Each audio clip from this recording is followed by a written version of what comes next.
अॻे दौर में हिकु हुकूमत हूंदी तुर्कनि जी ऐं ॿी हुकूमत हूंदी अंग्रेज़नि जी।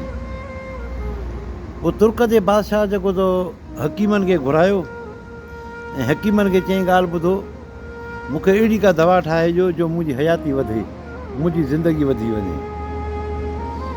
पोइ हकीमनि जेको तो वेही सोचे हिनखे ॿुधायो, हिनजी ॻाल्हि ॿुधो, हिंद ऐं सिंध में हिकिड़ी अहिड़ी ॿूटी थींदी आहे, अगरि उहा ॿूटी असांखे हथु अची वञे त पोइ जेका तो दवा ठही सघे थी उन मां, ऐं तव्हांजी हयाती वधी वेंदी, तव्हांजी ज़िंदगी वधी वेंदी।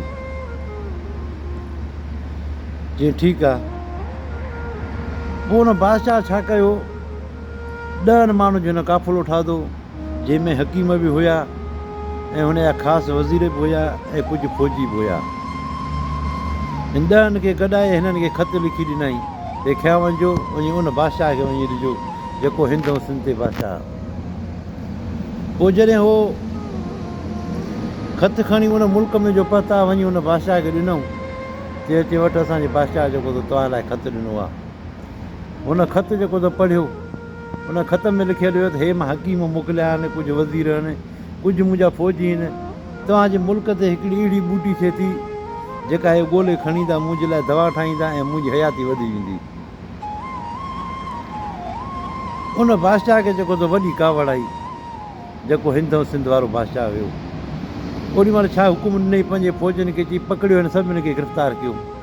उन्हनि 10 माण्हुनि खे गिरफ़्तार कराए चई वठी हलो हिननि खां ॿाहिरि, वठी अचे हिकिड़े जबल जी टकरीअ मथां अचे खीमो हणी उते हिननि खे बंदि करे छॾियईं। चई हाणे ॻाल्हि ॿुधो, तव्हांखे मानी बि हिते मिलंदी, पाणी बि तव्हांखे हिते मिलंदो, सभु कुझु तव्हांखे हिते मिलंदो, तव्हां हाणे हिते क़ैद हूंदो जेसि ताणी हीअ टकरी भॼे जबल जी,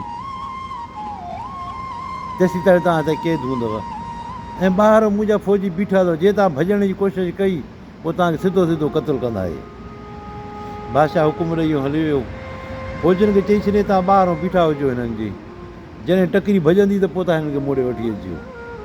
हाणे जबल जी टकरी भॼंदी काॾो, हे न सोच में वेठा हुजनि।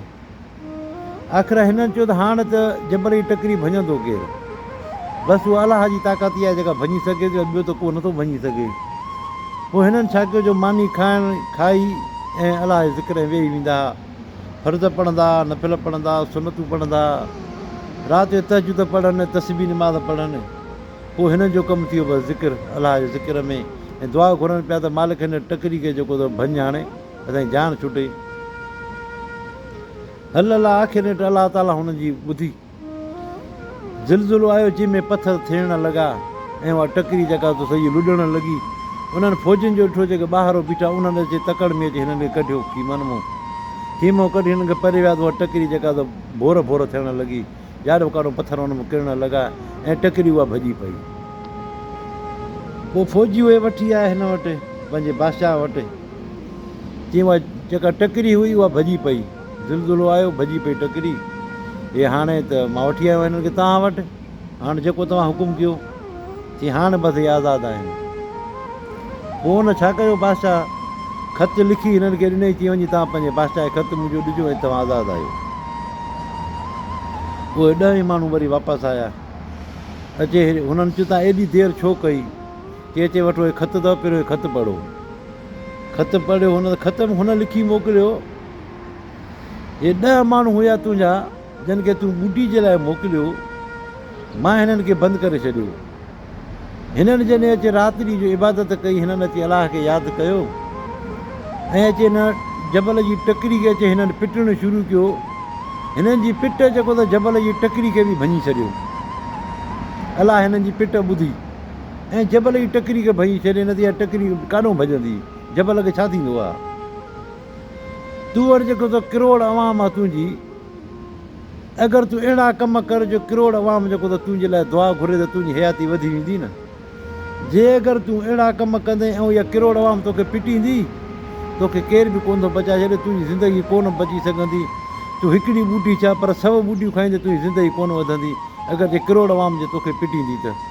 हाणे हू तुंहिंजे हथ में आहे। जे अगरि तूं भला कम कया ऐं अवाम सां सुठो हले त इहा अवाम अगरि तोखे दुआऊं ॾींदी त कॾहिं बि तुंहिंजी ज़िंदगी खुटंदी कोन, तुंहिंजी हयाती खुटंदी कोन, ऐं तुंहिंजी इहा हुकूमत बि काॾे कोन वेंदी।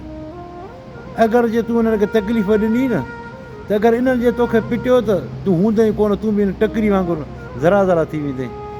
तव्हां सभिनी दोस्तनि जी महिरबानी। अगरि पसंदि अचे ॻाल्हि त जेको त लाइक ऐं शेयर कजो। इहे असांजो को दोस्त आहे जीअं उतां मोकिली आहे इहा स्टोरी। असांजा ॿ दोस्त हुया, जमील इस्माइल ऐं शकील इस्माइल, यानी स्टोरी उतां लिखी मोकिली हुई। तव्हां सभिनी दोस्तनि जी महिरबानी। अगरि पसंदि अचे त लाइक ऐं शेयर कजो। वरी इनशाला ॿी कंहिं वीडियो में मिलंदासीं।